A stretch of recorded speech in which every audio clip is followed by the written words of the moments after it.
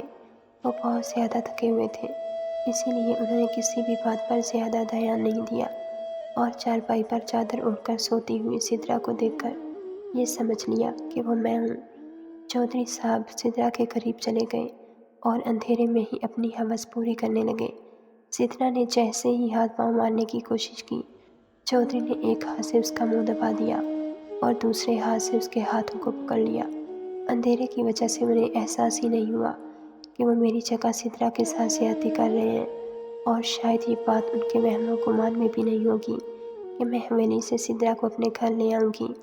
کئی گھنٹے تک وہ اپنی ہی بیٹی کو اپنی ہوس کا نشانہ بناتے رہے اور جب اسے چھوڑ کر پیچھے ہٹے تو سدرا کے کراہنے کی آواز پر چونک اٹھے۔ شاید انہیں اپنی بیٹی کی آواز سمجھ آ گئی تھی۔ اس سے پہلے کہ انہیں کچھ سمجھ آتا، میں نے کمرے میں داخل ہو کر لائٹ کھول دی اور سدرا کے چہرے پر نظر پڑتے ہی ان کی چیخ نکل گئی۔ وہ ایک نظر مجھ پر ڈالتے تو دوسری نظر سدرا پر، جو بستر پر پوری طرح بے حال پڑی تھی۔ چودھری کی آنکھوں سے آنسو بہنے لگے۔ انہیں یقین ہی نہیں آ رہا تھا کہ انہوں نے اپنی ہی بیٹی کے ساتھ اتنی بڑی زیادتی کر دی ہے۔ وہ سدرا کے قدموں میں بیٹھ کر ساروں کی طرح رونے لگے اور اس سے اپنے کیے کی معافی مانگنے لگے، لیکن اس کی حالت بہت زیادہ خراب تھی۔ چودھری مجھے جھنجھوڑ کر پوچھنے لگے، سکینہ، یہ تو نے کیا کیا؟ کیسے تو میری بیٹی کو حویلی سے یہاں لے آئی؟ یہ تو نے کیسا ظلم کیا ہے؟ چودھری صاحب کی بات سن کر میں زور سے ہنس پڑی۔ واہ چودھری صاحب واہ! اپنی بیٹی پر گزری تو ظلم اور دوسری کی بیٹی پر گزری تو سکون۔